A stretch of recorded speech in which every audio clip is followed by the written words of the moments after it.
نستعينه ونستغفره ونؤمن به ونتوكل عليه ونعوذ بالله من شرور أنفسنا ومن سيئات أعمالنا من يهدي الله فلا مضل له ومن يضلله فلا هادي له أشهد أن لا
নিজের শক্তি দিয়ে নিজের ঠোঁট দিয়ে ঠোকরায় ঠোকরায় খাবারগুলো খায়, কথা বলে ঠিক কিনা?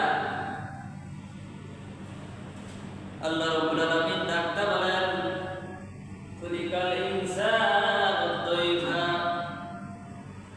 আমি আল্লাহ রাব্বুল আলামিন মানুষকে অত্যন্ত দুর্বল আকারে সৃষ্টি করেছি, যে মানুষের অহংকার করার কোনো রাস্তা নাই, যে মানুষের কোনো গর্ব করার রাস্তা নাই। আমি আল্লাহ রাব্বুল আলামিন মানুষকে অত্যন্ত দুর্বল করে বানিয়েছি, যে মানুষগুলো যাতে করে ধীরে ধীরে বুঝতে পারে আমি আল্লাহ রাব্বুল আলামিন তাদের একজন স্রষ্টা রয়েছি। মহরমের মাস চলতেছে, সুলাইমান হাসান আল হুসাইনের পরিপূর্ণ জীবন কাহিনী মহরমে শেষ নয়। মহরম মাসের ভিতরে কতগুলো ঘটনা আল্লাহ রাব্বুল আলামিন ঘটিয়েছেন, তার মধ্যে ঐতিহ্যপূর্ণ একটা ঘটনা, ঐতিহ্যপূর্ণ একটা ইতিহাস, যে ইতিহাসটা হচ্ছে কারবালার ইতিহাস। হযরত যাকারিয়া আলাইহিস সালাতু ওয়াস সালাম তিনি একজন আল্লাহর পয়গম্বর ছিলেন। তিনি যখন তার কওমদেরকে দাওয়াত দিচ্ছিল, কালেমার দিকে যখন মানুষদেরকে আহ্বান করতেছিল, মানুষগুলো উল্টা যাকারিয়া আলাইহিস সালাতু ওয়াস সালামকে আঘাত করার জন্য প্রস্তুতি গ্রহণ করত, তাকে নির্যাতন করত, অত্যাচার করত। শেষ মুহূর্ত পর্যন্ত যাকারিয়া আলাইহিস সালাতু ওয়াস সালাম কওমদের অত্যাচারের কারণে তার সমগোষ্ঠী ছেড়ে যখন পালায় যাচ্ছিল, পিছনে পিছনে তাকে ধাওয়া করা হয়েছে।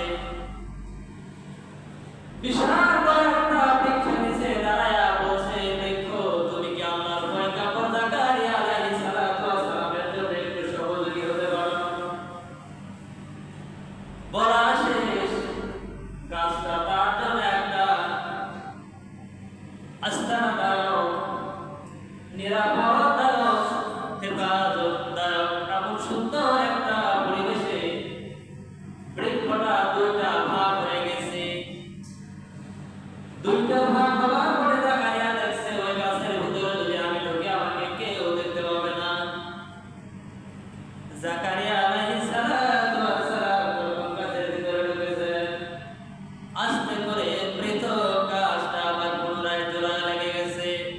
কিন্তু একটা কথা ভালো করে শুনে রাখেন, আল্লাহ যাকে ধরায় দিতে চায় পৃথিবীর কেউ তাকে বাঁচাতে পারে না। কথা বলে ঠিক কিনা?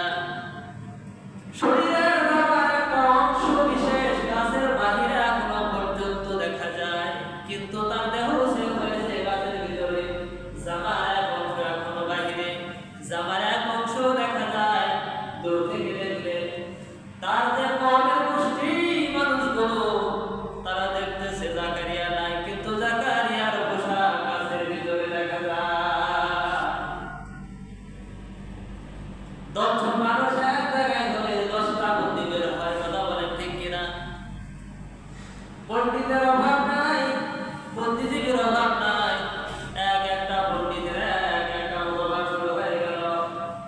কেউ বলছেন গাছটা গোড়া থেকে কেটে দাও, কেউ বলছেন না গাছটা আগা থেকে গোড়া পর্যন্ত গোড়া দিয়ে 2 ভাগ করে দাও, তাইলে গাছও 2 ভাগ হবে, গাছের ভিতরে যে আছে সেও 2 ভাগ হয়ে যাবে। এইবার যাকারিয়া সব কথাগুলো শুনছেন গাছের ভিতর থেকে। তার অন্তর এবার কান্না শুরু করে দিয়েছে। তিনি মনে মনে চিন্তা করলো, হায় এখন এত বড় বিপদ, কেমন বিপদ থেকে বাঁচা যায়? এক পর্যায়ে তার কওমের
ইউনূস আলাইহিস সালাতু ওয়াস সালামকে মাছের পেটের ভিতর থেকে যখন আল্লাহ রাব্বুল আলামিন পুনরায় এক অন্ধকার ছিল সমুদ্রের তলদেশ, দ্বিতীয় অন্ধকার ছিল মাছের পেট, কিন্তু মাছে তাকে গ্রাস করেছে, ওই মাছটা আর এক মাছে গ্রাস করেছে।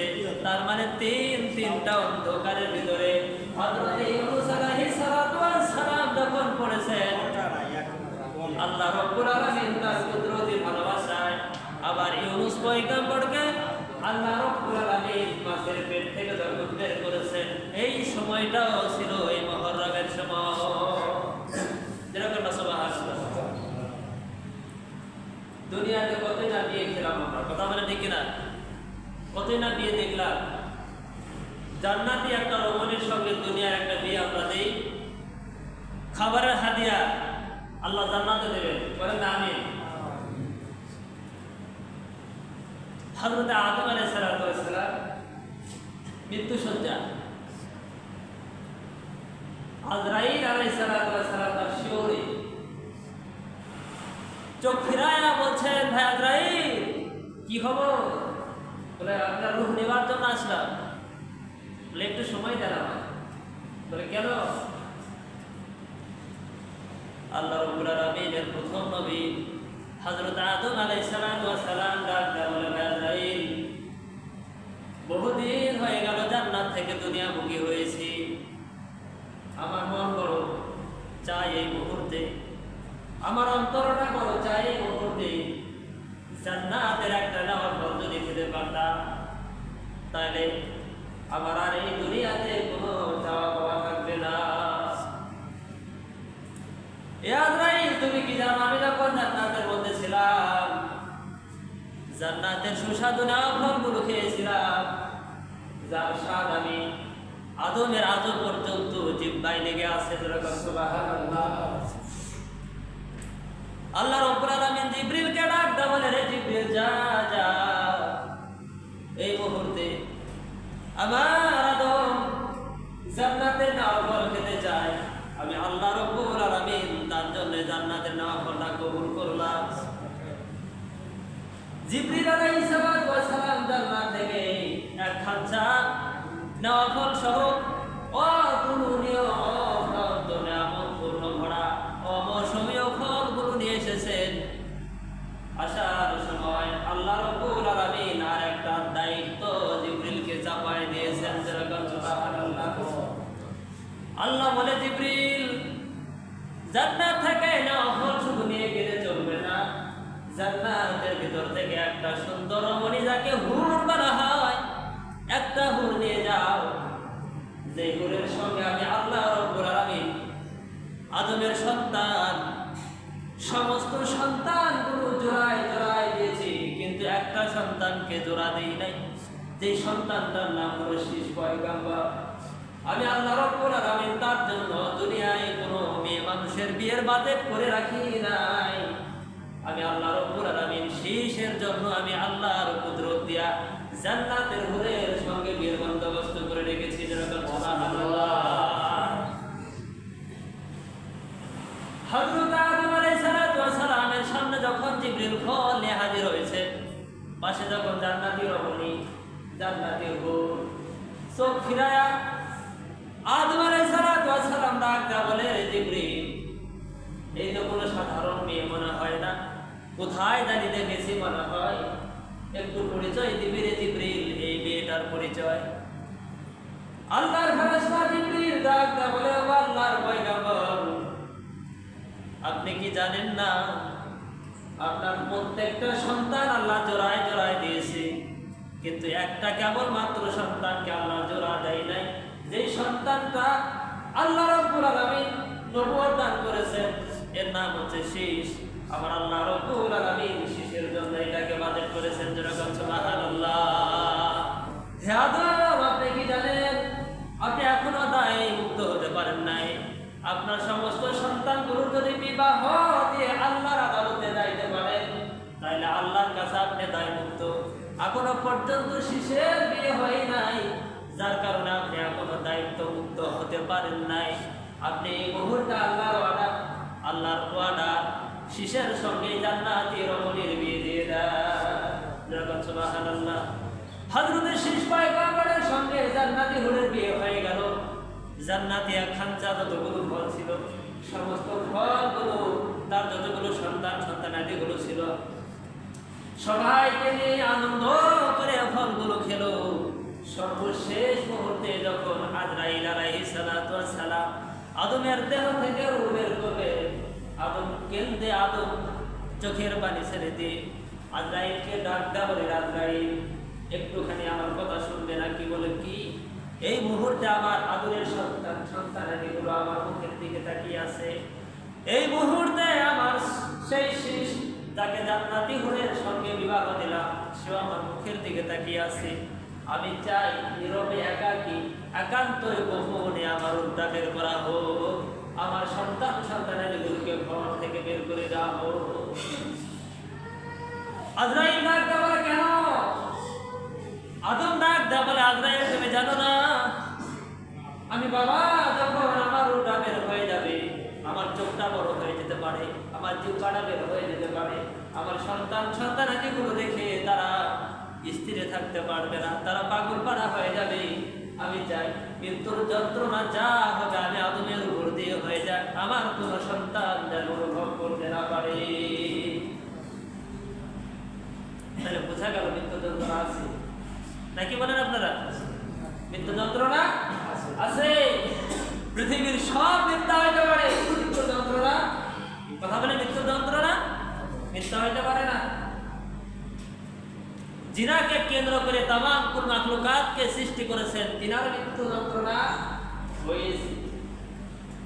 তিনি প্রকাশ করেছেন, আজরাইল যখন আমি মুহাম্মদের সিনার উপরে তার শাহাদত আঙ্গুলি ঠেকায় দিয়েছিল, মনে হচ্ছিল 7 আসমান 7টা জমিন আজরাইল আমি মুহাম্মদের সিনার উপরে চাপাই দিয়েছি।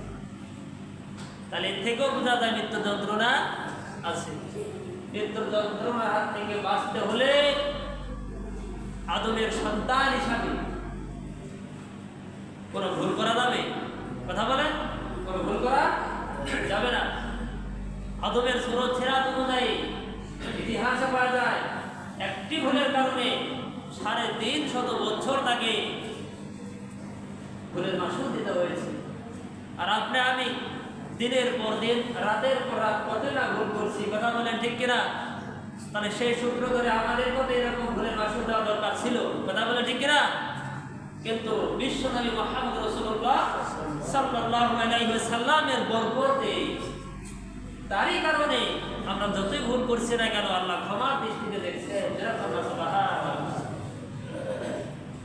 আল্লাহ পাক আমাদের সবাইকে শেষ পয়গম্বরের বিবাহের ওলিমা যারা জান্নাতের মধ্যে বাজার করে সকলে বলেন আল্লাহুম্মা আমিন। দুনিয়াতে আমরা যেভাবে চলি না কেন মনে মনে নিয়ত করব আমরা যেন সকলে ঈমানের সাথে পথ চলতে পারি। জীবনের শেষ মুহূর্তটা মৃত্যু যেন আল্লাহ পাক ঈমানের সাথেই কবুল করে, সকলে বলেন আল্লাহুম্মা আমিন। যারা সুন্নাত নামাজ পড়ি নাই 4 রাকাত আমরা সুন্নাত করি।